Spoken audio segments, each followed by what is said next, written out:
Welcome to new TV Telugu.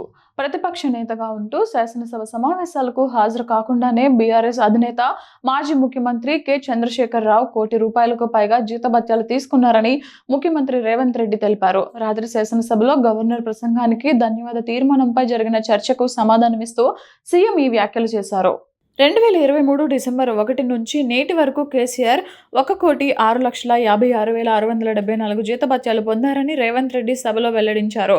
విధులకు హాజరు కాకుండా జీతాలు తీసుకుంటున్న ఎమ్మెల్యేలపై చర్యలు తీసుకోవాలని స్పీకర్ గడ్డం ప్రసాద్ కుమార్కు ఆయన సూచించారు. ప్రజాప్రతినిధులు కూడా ప్రజాసేవకులేనని సుప్రీంకోర్టు చెప్పిన విషయాన్ని సీఎం గుర్తు చేశారు. అలాంటప్పుడు విధులకు రాకుండా జీతభత్యాలు ఎలా తీసుకుంటారని ప్రశ్నించారు. దీనిపై సభలో చర్చ జరగాలన్నారు. రాష్ట్ర ప్రయోజనాల దృష్ట్యా ప్రతిపక్ష నేత సభకు వచ్చి చర్చల్లో పాల్గొని విలువైన సలహాలు ఇవ్వాలని తాను కోరుకుంటున్నానని తెలిపారు. స్పీకర్ ద్వారా కేసీఆర్ను సభకు ఆహ్వానిస్తున్నట్లు చెప్పారు. కొత్త గవర్నర్కు స్వాగతం పలికేందుకు అసెంబ్లీ ప్రాంగణంలో తెలంగాణ తల్లి విగ్రహావిష్కరణ కార్యక్రమానికి కూడా కేసీఆర్ హాజరు కాకపోవడం విచారకరమన్నారు. బీఆర్ఎస్ నేతలు అధికారంలో ఉన్నప్పుడు అహంకారంతో వ్యవహరించారని, ప్రజలు బుద్ధి చెప్పిన వారిలో మార్పు రాలేదని సీఎం విమర్శించారు.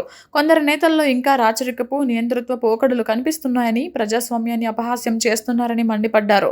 బీఆర్ఎస్ ప్రస్తుత ప్రభుత్వ హయాంలో జరిగిన కబ్జాలు, కూల్చివేతలపై అధ్యయనం చేసేందుకు వాస్తవ నిర్ధారణ కమిటీని ఏర్పాటు చేయడానికి తమ ప్రభుత్వం సిద్ధంగా ఉందని సీఎం రేవంత్ రెడ్డి ఈ సందర్భంగా ప్రకటించారు. అధ్యక్ష, ప్రధాన ప్రతిపక్ష నాయకుడు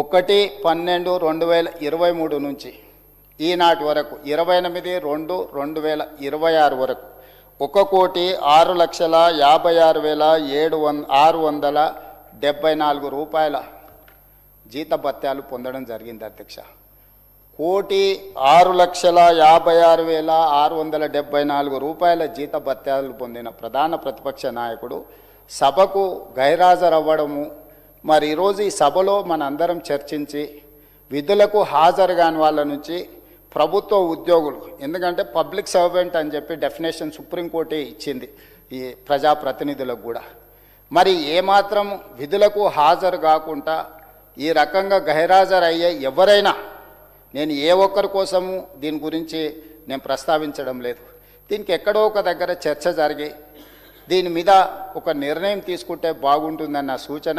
ఇప్పటికైనా ప్రధాన ప్రతిపక్ష నాయకుడు కల్వకుంట్ల చంద్రశేఖరరావు గారికి నా విజ్ఞప్తి, మీరు సభకు రాండి, ఈ సభలో చర్చలో పాల్గొనండి, తద్వారా తెలంగాణకు ప్రయోజనం చేకూరుతుందని మీరు భావిస్తే ఈ సభకు వస్తారని మేము భావిస్తున్నాం.